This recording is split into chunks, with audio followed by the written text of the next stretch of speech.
आज की प्रेस वार्ता में आदरणीय श्री सतपाल सत्ती जी, माननीय पूर्व प्रदेश अध्यक्ष एवं विधायक, भाई सुमित जी, प्रदेश सचिव प्रोफेसर राम कुमार जी, जिला अध्यक्ष आदरणीय श्याम मिन्हास जी, डडवाल जी, पठानिया जी, प्रदेश की वर्तमान सरकार बिगड़ती कानून व्यवस्था के प्रति पूरी तरह से संवेदनहीन दिखाई देती है और इसी का परिणाम है कि खून, बलात्कार, हत्या, ये सब मामले निरंतर बढ़ते जाते। हमने एक विषय उठाया, चंबा के अंदर दलित युवक की नृशंस हत्या हुई। नेता प्रतिपक्ष और हम स्वयं वहां पहुंचे, परंतु सरकार की गंभीरता का ना होना, उसके कारण इतनी नृशंस हत्या थी कि उसके 8 टुकड़े करके बोरी में बंद कर नाले में डाल दिया। और माननीय मुख्यमंत्री जी को आज तक, जो होम मिनिस्टर भी हैं, आज तक वहां जाने का समय नहीं। अर्थात इस प्रकार की संगीन घटनाओं के प्रति जो और एक कैजुअल एटीट्यूड है, उसके कारण प्रदेश 2.5 साल के अंदर बहुत विकट स्थिति के अंदर पहुंचा। आज माफिया राज की स्थिति ऐसी हो गई है कि सरकार या तो माफिया को संरक्षण दे रही है या माफिया सरकार को चला रहा है। ये स्पष्ट करने की आज आवश्यकता है। हमने देखा कि खनन माफिया वो दंदना रहा है और सभी जगह, एक जगह नहीं। ऊना तो पहले से ही इसके लिए मशहूर था, अब तो हमीरपुर जिला, देहरा, हमारा कांगड़ा, सिरमौर, सोलन, बद्दी बरोटी वाला, मंडी में जिस तरह से एसडीएम की दौड़ा दौड़ाकर पिटाई की गई, उसने सरकार की कार्यशैली की कलाई को खोला है। परंतु हिमाचल की जनता जानना चाहती है कि ये माफिया राज चल रहा है, उसमें चाहे वो खनन माफिया है, चाहे चिट्टा माफिया है, चाहे उसके अंदर नशा माफिया है, चाहे शराब माफिया है, वन माफिया वो सर चढ़कर बोल रहा है। अवैध रूप से कटान जिस गति के साथ चला, उसको कोई देखने वाला, रोकने वाला, और यदि कोई रोकने चला गया तो उसको गाड़ी के साथ, वन के अधिकारी को गाड़ी के साथ बांधकर घसीटा गया। ये स्थिति आ गई है। क्या प्रदेश की जनता जानना चाहती है कि सरकार की इसमें कोई मिलीभगत? अगर नहीं है मिलीभगत तो ये बढ़ क्यों रहा है? प्रदेश की सड़कों के ऊपर आंदोलन होते हैं, माफिया के खिलाफ धरने होते हैं, प्रदर्शन होते हैं, परंतु सरकार मूक दर्शक बन करके रहती है। ये एक चिंतनीय विषय। हमारे सामने की बात है, एक बहुत आला ऑफिसर विमल नेगी, जो चीफ इंजीनियर, और उनकी रहस्यमयी तरीके से मृत्यु।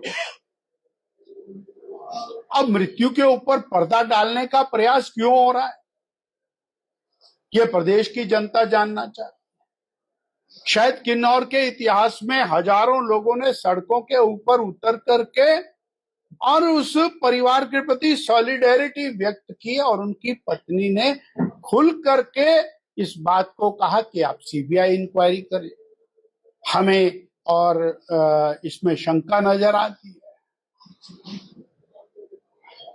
उनकी ससुराल ऊना जिला के अंदर है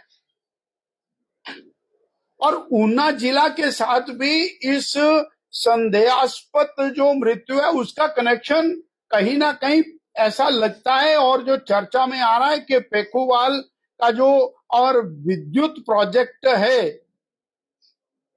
वो भी उसी कंपनी के द्वारा निर्मित हो रहा था, तो वो भी शंका के घेरे में। तो ऐसे में सरकार को सीबीआई जांच कराने से पीछे हटने की क्या आवश्यकता है? कौन सी ऐसी जरूरत पड़ी कि सरकार पीछे हट रहे हैं? और भारतीय जनता पार्टी यदि उसके परिवार के साथ खड़ी है, उसके अंदर भी माननीय मुख्यमंत्री जी को और प्रदेश की सरकार को इतराज होता है कि भारतीय जनता पार्टी क्यों डिमांड कर रही है सीबीआई की। हम पूरी तरह डंके की चोट पर उस परिवार के साथ खड़े हैं, क्योंकि इसके पीछे दाल में काला नहीं है, दाल काली है। ये बात बहुत स्पष्ट रूप से सारी दिखाई देती है। आज प्रदेश की सरकार तीसरे फाइनेंशियल ईयर के अंदर प्रवेश करती और तीसरे फाइनेंशियल ईयर में प्रवेश करते ही प्रदेश की जनता के ऊपर 900 करोड़ रुपए का कर्ज बढ़ाती। ये कर्ज बढ़कर 1,04,000 करोड़ रुपए हो जाता और विकास बंद। कर्जा निरंतर बढ़ रहा है, निरंतर ले रहे हैं। और विकास कौन सा है? जो माननीय मोदी जी के केंद्र सरकार के द्वारा दिया जा रहा है। जब उसकी चर्चा करते हैं तो फिर ये कहते हैं कि हम कोई पाकिस्तान से आए हैं। और जब वहां से पैसा आता है, सहयोग आता है, 406 करोड़ रुपया सड़कों के लिए आया, तो उस पर बोलते हैं कि नहीं, ये तो हमारा अधिकार है।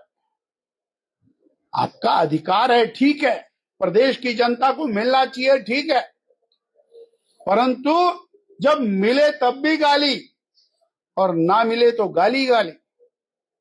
यानी परंतु प्रदेश की सरकार क्या कर रही है, ये प्रदेश की जनता जानना। आप कर्ज भी ले रहे हैं और विकास भी बंद। कर्ज ले रहे हैं, स्कूल बंद।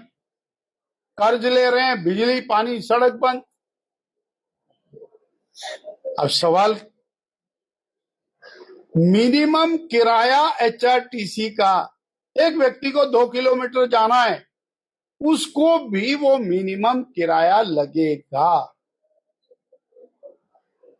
हिमाचल प्रदेश के अंदर ट्रांसपोर्ट का एकमात्र साधन है एचआरटीसी। और जब स्वयं ये सरकार ऑपोजिशन में होती है और अगर 10%, 5% कोई चीज बढ़ जाती है तो बहुत चिल्लाते हैं। आज वो 100% किराया बढ़ रहा है तो कोई बोलने वाला नहीं। प्रदेश की जनता को और महंगाई की मार देने का काम सुखविंदर सिंह सुक्खू सरकार कर। अभी तो हमारे माननीय स्वास्थ्य मंत्री जी ने कहा कि अस्पतालों में तो बहुत सारे पैसे लगने चाहिए, मरीज जरा संभाल के रखेगा, पर्ची को भी, टेस्ट रिपोर्ट को भी। टेस्टों के पैसे लेंगे तब टेस्ट रिपोर्ट संभाल के रखेगा, दवाइयों के पैसे लेंगे तो संभाल के दवाई खाएगा और उसको असर करेगी, पर्ची के पैसे लगेंगे तो पर्ची संभाल करके रखेगा। गरीब आदमी के लिए कोई राहत नाम की चीज दिखाई नहीं देती। सीमेंट, उसके दामों में 65 रुपए की बढ़ोतरी। और जब बीजेपी राज के अंदर कभी 5 रुपया 65 सीमेंट के दाम बढ़ते थे तो पूरी विधानसभा का काम रोक दिया जाता। आज सीमेंट महंगा, राशन में दाल, चावल, तेल तो गायब ही हो गया, बसों के किराए महंगे, स्कूल की वर्दी बच्चों की गायब, वर्दी बदल दी, सब कुछ कर दिया, उसको तय करने वाला कोई नहीं। जो दुर्दशा जो एनार्की वर्तमान सरकार के दौरान प्रदेश के अंदर हुई है, ना भूतो ना भविष्यति, ना इससे पहले कभी ऐसा हुआ, ना शायद आगे हो पाएगा, परंतु प्रदेश की संपदा वो माफिया के द्वारा लूटी जा रही है और प्रदेश पर कर्ज प्रदेश की सरकार के द्वारा बढ़ाया जा रहा है और महंगाई प्रदेश की सरकार बढ़ाकर जनता को परेशान करने में जुटी है।